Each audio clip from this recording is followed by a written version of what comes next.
নমস্কার বন্ধুরা, আশা করি সবাই খুব ভালো আছো। শুভমিতা ব্লগে সবাইকে স্বাগত জানাই। আজকে তোমাদের সাথে শেয়ার করব পেঁপে দিয়ে দেশি মোরগের রেসিপি। এই রেসিপিটা তোমরা যদি এই পদ্ধতিতে বানাও তাহলে কিন্তু স্বাদ ও গন্ধ ও রং সবচেয়ে সুন্দর আসবে।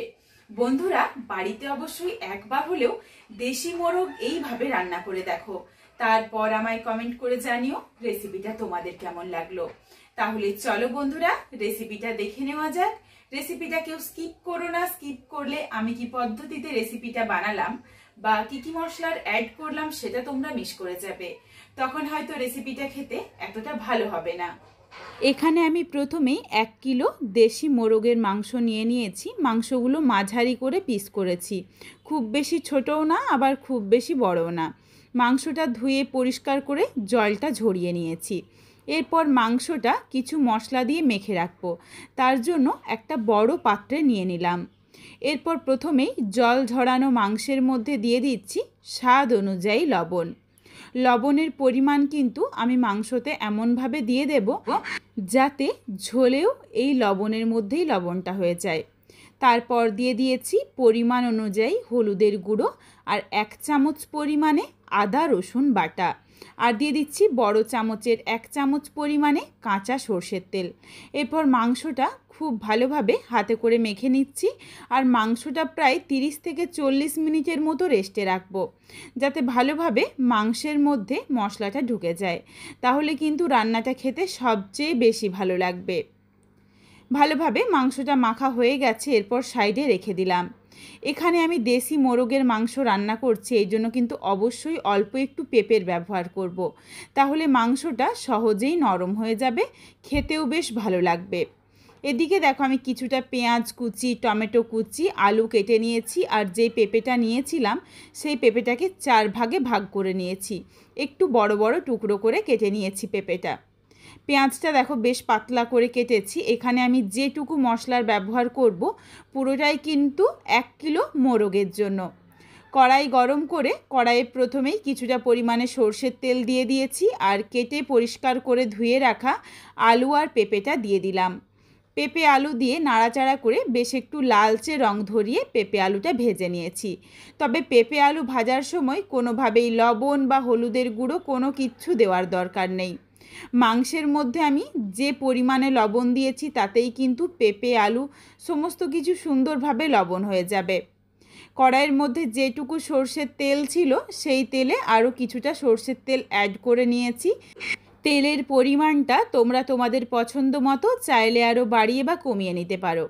তেল গরম হয়ে যাওয়ার পর ফোড়নে দিচ্ছি শুকনো লঙ্কা, তেজপাতা, 1 চামচ পরিমাণে চিনি দিয়েছি। চিনিটা গলে গিয়ে ক্যারামেল হয়ে গেলে কিন্তু রান্নাটার কালারটা ভীষণ সুন্দর আসে। আর দিয়ে দিয়েছি গোটা গরম মশলা ফোড়নে, যার মধ্যে রয়েছে ছোটো এলাচ, লবঙ্গ, দারচিনি। ফোড়নটা ভাজা হয়ে যাওয়ার পর অল্প একটু গোটা জিরেও দিয়েছিলাম। গোটা জিরে দিয়ে ভেজে নিয়ে প্রথমেই দিয়ে দিলাম পেঁয়াজ কুচি। পেঁয়াজ কুচি দিয়ে নাড়াচাড়া করে নিচ্ছি। এখানে আমি আবারও কিছুটা লবণ দিয়ে দিচ্ছি মশলার পরিমাণ অনুযায়ী। তখন যেই লবণটা মাংসের মধ্যে মেখে রেখেছিলাম সেই লবণেই কিন্তু রান্না বা ঝোলটা হয়ে যাবে। মশলার জন্য যেটুকু লবণ লাগবে সেই বুঝে কিন্তু দিয়ে নিয়েছি। লবণের পরিমাণ তোমরা তোমাদের প্রয়োজন মতো যেভাবে দিলে সুবিধে হয় সেইভাবেই কিন্তু দিয়ে নিও। পেঁয়াজটা হালকা লালচে রং ধরিয়ে ভেজে নিয়েছি। তারপর দিয়ে দিলাম আবারও 1 চামচের থেকে একটু বেশি পরিমাণে আদা রসুন বাটা। অল্প একটু জল দিয়ে একদম মিহি করে আদা রসুনটা বেটে নিয়েছিলাম। আদা রসুন বাটা দিয়ে গ্যাসের ফ্লেম লো টু মিডিয়ামে করে আবারও বেশ কিছুক্ষণ সময় নিয়ে মশলাটা কষিয়ে নিয়েছি। মশলাটা থেকে দেখো সুন্দরভাবে তেলটা ছাড়তে শুরু করেছে। এরপর এখানে আমি দিয়ে দিচ্ছি টমেটো কুচি। এখানে বড় সাইজের একটা টমেটো কুচির ব্যবহার করেছি। টমেটো দিয়ে নাড়াচাড়া করে মিশিয়ে নিচ্ছি। আর এখানে কিন্তু মশলার সাথে আমি লবণ দিয়েছিলাম। এই লবণ দেওয়ার জন্যই টমেটোটাও কিন্তু সহজেই দেখো একদম গলে গেছে আর মশলার সাথে মিশে গেছে।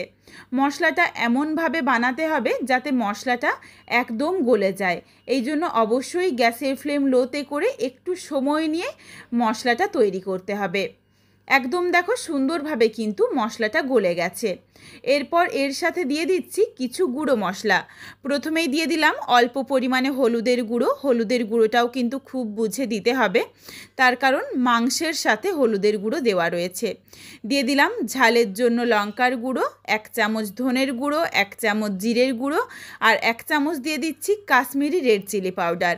এটা দিলাম কালারের জন্য, আর এটা সম্পূর্ণ অপশনাল, তোমরা চাইলে দিতে পারো, না চাইলে বাদ দিতে পারো। গ্যাসের ফ্লেম লোতে করে কিছুক্ষণ সময় নিয়ে গুঁড়ো মশলাটা কষিয়ে নেব। তবে এখানে আমি সামান্য একটু জল দিয়ে দিলাম, নইলে গুঁড়ো মশলাটা পুড়ে যেতে পারে। জল দিয়ে অনবরত নাড়াচাড়া করে প্রায় মিনিট 3-4 সময় নিয়ে মশলাটা আবারও কষিয়ে নেব, যাতে সুন্দর একটা কালার চলে আসে। বেশ কিছুক্ষণ সময় নিয়ে মশলাটা কষিয়ে নিয়েছি। মশলার দেখো সুন্দর একটা যেমন কালার এসেছে, তেমনই দেখো মশলাটা কিন্তু একদম গলে গেছে, যেন বাটা মশলার মতো। এরপর দিয়ে দিলাম ম্যারিনেট করে রাখা চিকেন দিয়ে নাড়াচাড়া করে ভালোভাবে মিশিয়ে নিলাম। মিশিয়ে নেওয়া হয়ে গেলে গ্যাসের ফ্লেম লো টু মিডিয়ামে করে বেশ কিছুক্ষণের জন্য ঢাকা চাপা দিয়ে রান্না করব, যাতে এই মাংসের পুরো জলটাই ভালোভাবে বেরিয়ে আসে। বেশ অনেকটা পরিমাণে কিন্তু জল বেরিয়ে আসবে মাংস থেকে। বেশ কিছুক্ষণের জন্য ঢাকা চাপা দিয়ে রেখেছিলাম। বেশ দেখো অনেকটা জল ছেড়েছে, কিছুটা জল কিন্তু শুকিয়েও গেছে। এরপর খুব ভালোভাবে একবার মিশিয়ে নিচ্ছি। আর এটা কিন্তু আমি প্রেসার কুকারে রান্না করব। এই জন্য আগে মাংসের যেটুকু জল বেরোবে সেই জলটাকে কিন্তু খুব ভালোভাবে শুকিয়ে নিতে হবে, তাহলে রান্নাটা খেতে বেশি ভালো লাগবে। এরপর এর সাথে দিয়ে দিলাম ভেজে রাখা আলু পেঁপে দিয়েও নাড়াচাড়া করে মিশিয়ে নিচ্ছি। আবারও কিছুক্ষণের জন্য একটু ঢাকনা দিয়ে ঢেকে রাখছি, যাতে আলু পেঁপেটাও একটু কষানো হয়ে যায়। কিছুক্ষণ ঢাকা দিয়ে ঢেকে রেখেছিলাম, সুন্দরভাবে দেখো জলটা পুরোটা বেরিয়ে এসেছে। এরপর খুব ভালোভাবে আবারও মিশিয়ে নিচ্ছি, আর এই জলটা একটু শুকিয়ে নেব। জলটা দেখো সুন্দরভাবে শুকিয়ে গেছে, তেলটা ছেড়ে এসেছে। এরপর প্রেসার কুকারের মধ্যে মাংস, আলু, পেঁপে পুরোটাই একসাথে ভরে নিচ্ছি। প্রেসার কুকারে রান্না করলে কিন্তু রান্নাটা খুব সহজ হয়। আর যদিও দেশি মোরগের মাংস, এটা কিন্তু সেদ্ধ হতে কড়াই হলে বেশ অনেকটা সময় লাগবে। এই জন্যই আমি প্রেসার কুকারে দিয়ে নিলাম। তোমরা চাইলে কড়াইতেও রান্না করতে পারো, কোনো অসুবিধে নেই। এদিকে দেখো মাংসটা তুলে নিলাম, আর ওই কড়াইয়ের মধ্যেই বেশ কিছুটা জল গরম বসিয়ে দিয়েছি। জলটা খুব ভালোভাবে গরম করে এই প্রেসার কুকারের মধ্যে জলটা দিয়ে দিলাম। গরম জল, এই গরম জল নিজেদের প্রয়োজন মতো দিয়ে নিও। এই দেশি মোরগের মাংসের কিন্তু এই পাতলা ঝোলটা খেতে বেশ ভালো লাগে, এই জন্য আমি জলের পরিমাণটা একটু বেশিই দিলাম। জলটা দিয়ে ভালোভাবে নাড়াচাড়া করে মিশিয়ে নিচ্ছি। এরপর দিয়ে দিচ্ছি কয়েকটা কাঁচা লঙ্কা আর ফ্রেশ ধনেপাতা কুচি। ঝালটা তোমরা নিজেদের পরিমাণ অনুযায়ী দিয়ে নিও, তবে অবশ্যই এইভাবে একটু কাঁচা লঙ্কা দিও, তাহলে কিন্তু ঝোলটার গন্ধটা ভীষণ সুন্দর হয়। কাঁচা লঙ্কা আর ধনেপাতা কুচি দিয়ে নাড়াচাড়া করে আবারও একবার মিশিয়ে নিলাম। এরপর প্রেসার কুকারের ঢাকনাটা আটকে নিয়ে কয়েকটা হুইসেল দিয়ে নিচ্ছি। এখানে আমি কটা হুইসেল দিলাম এটা আর তোমাদের বললাম না, তার কারণ অনেক প্রেসার কুকারের কিন্তু অনেক রকম ধরন হয় সেদ্ধ হওয়ার। কোনো প্রেসার কুকারে একটু তাড়াতাড়ি সেদ্ধ হয়ে যায়, কোনো প্রেসার কুকারে একটু সময় লাগে। আর অনেকেই অনেক রকম সেদ্ধ পছন্দ করে, কেউ অনেকটা নরম সেদ্ধ খায়, কেউ আবার একটু শক্তটা পছন্দ করে। তোমরা তোমাদের পছন্দ মতো করে হুইসেল দিয়ে সেদ্ধ করে নিও। তারপর দেখো নাবিয়ে নিয়েছি। দুর্দান্ত একটা কালার এসেছে, আর এই দেশি মোরগের ঝোলটা কিন্তু খেতে অপূর্ব লাগে। বন্ধুরা বাড়িতে অবশ্যই একবার হলেও এইভাবে দেশি মোরগ রান্না করে দেখো, তারপর আমায় কমেন্ট করে জানিও রেসিপিটা তোমাদের কেমন লাগলো। রেসিপিটা তোমাদের যদি ভালো লাগে তাহলে লাইক করো, শেয়ার করে বন্ধুদের দেখার সুযোগ করে দিও।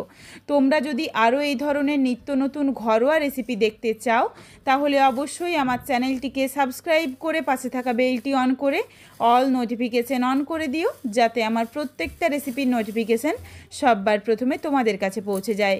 আবারও খুব শীঘ্রই হাজির হচ্ছি নতুন কোনো এক ঘরোয়া রেসিপি নিয়ে। পরবর্তী রেসিপি দেখার আমন্ত্রণ রইল। পুরো ভিডিওটা দেখার জন্য অনেক অনেক ধন্যবাদ। তাহলে আজকে আসি, সবাই ভালো থেকো, সুস্থ থেকো। শীঘ্রই দেখা হচ্ছে কিন্তু নতুন কোনো এক ঘরোয়া রেসিপির সাথে।